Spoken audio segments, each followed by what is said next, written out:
Good morning and welcome to Let's Talk Live, week 2 of something new that we are trying here at Friendship. And so thank you for joining us. This is a time for you to engage on a Facebook forum. We want to hear from you. We want to know what's going on. And even though we are not talking, we've got a special guest that we're going to bring on each week to be able to just have some open discussion about what's going on during this time and have something midweek that hopefully encourages you. Hey, real quick, it is April 8th. Wednesday. It's my mom's birthday. So shout out to my mom. Love you. Thanks. Hope you have a happy birthday being in quarantine, hanging out with dad for the rest of today.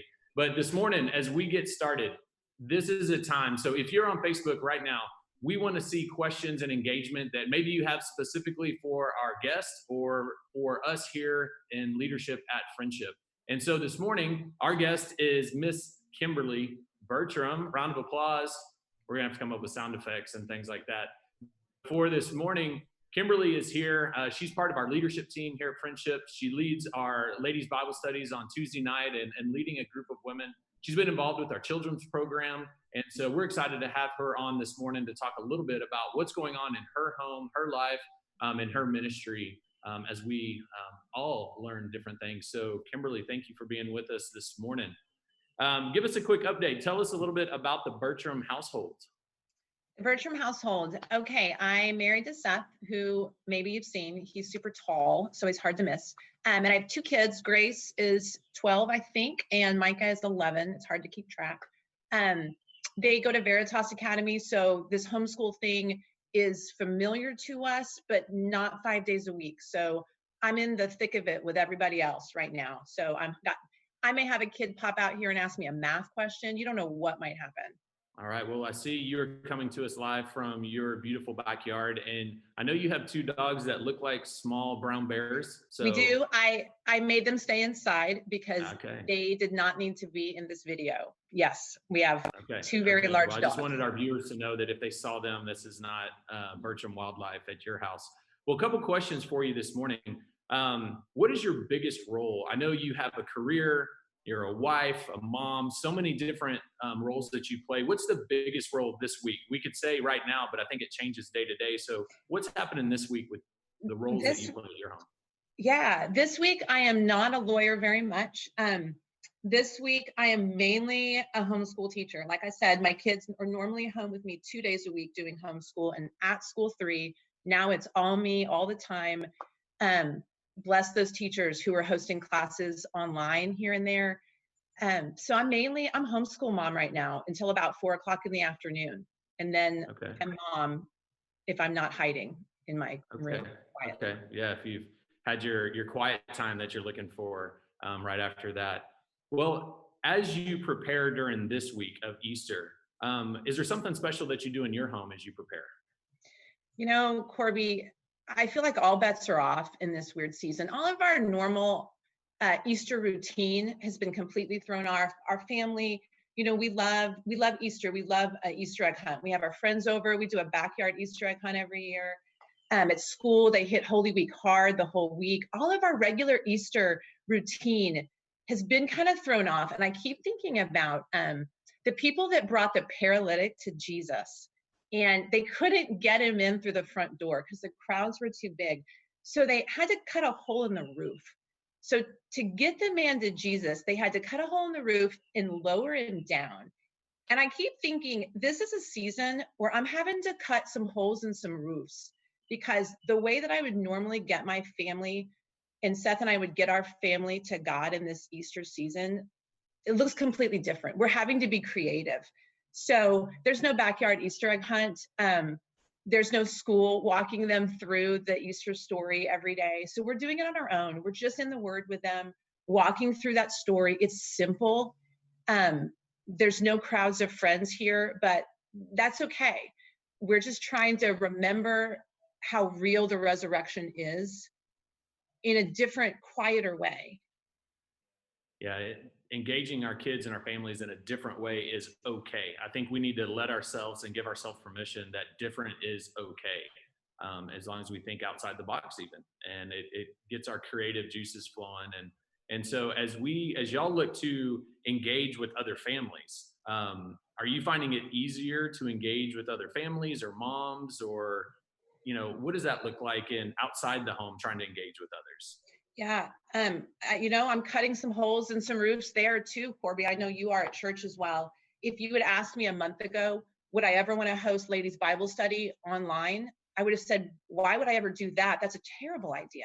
If they'd asked you, Corby, hey, do you want to close up the doors of the church and just have service online for everybody? You would have said, no, of course we would never do that. So we're all having to be a little bit creative. So women's Bible study online, it looks different than it ever has before. But on the positive side, we've got some ladies that have never been able to come before because they couldn't physically get to the church building on Tuesday night. So, every time we have to be a little bit creative and be a little bit outside of the box, it turns out that sometimes that, God's going to use that, and God's going to use that in ways that we may not have anticipated at all. So and with our relationships with our friends and our family, we're having to be a little bit more intentional. I don't just see my friends anymore at school pickup. I don't just see them walking around the neighborhood. I have to actually make a phone call, which I'm still barely a millennial, so that's really hard for me to make phone calls. We're all having to do those things and be intentional. I think it's made us all realize how important our relationships are and that they matter, and we have to make time and effort to maintain them. So I'm learning some valuable lessons about engagement and relationship. I think we all probably are. And I think there's some lessons that I was just going to say, thank you for saying something about picking up the phone, because that is a new skill for many of us, whether millennial or Gen Xer or baby boomer. I think we've all gone away from that. Really, a phone call is the most personal touch we're going to have right now. And so pick it up, dial people's numbers. It's going to be okay. And some of us are going to have to get used to how that works. And so thanks for saying that from your perspective, because we've talked about it here as staff of picking up the phone and calling, because we're not walking past each other in the hallway anymore. From that aspect. I know you got something creative that is going on. And so tell us a little bit about that creative project that you're helping us out with for Easter. Yeah, so one of the things our family has done since our kids were toddlers is something called resurrection eggs. And if y'all haven't seen these, my set is from like Mardell Christian Bookstore from 2008 when I bought it, but we still have all the pieces. So that is an Easter miracle. Great accomplishment. Moms know.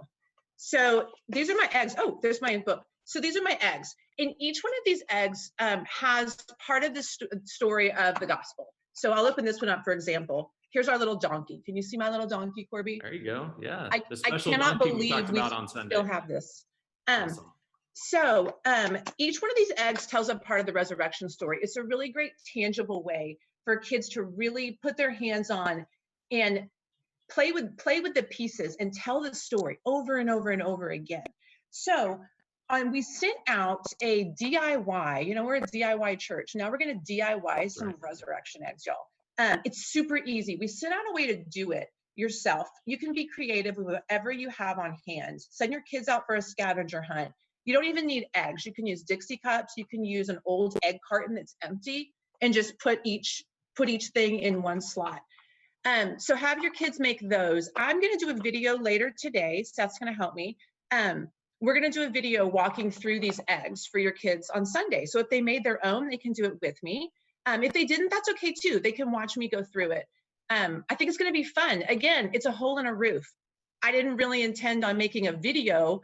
I love engaging with your kids. I love hearing their questions and seeing their Easter outfits. And this is going to be a little weird, but we're going to make it work. It's going to be great.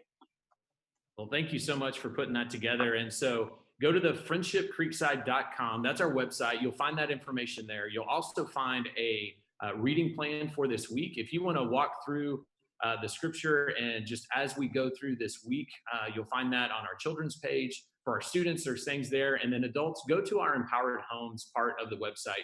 There is a ton of information there for you to be the primary faith trainer in your home. And primary faith trainer does not mean you're a Sunday school teacher. Primary faith trainer, just like Kimberly told us, is finding ways to cut holes in roofs, to do something outside the norm. And the project here with the resurrection eggs is a great way for you to engage with your kids. If you don't have kids at home, make your own. Find an adult version, and we would love to see what that looks like. If you have questions, again, type them into the log here on Facebook. Let us know. You can reach out to Kimberly. Her information's on our website. It's kbertram@friendshipcreekside.com. I know she would love to engage with you and answer questions. And so, Kim, thank you so much for being with us today. We appreciate your time, your talent, and the ministry that you provide to God's kingdom here through the local church at Friendship.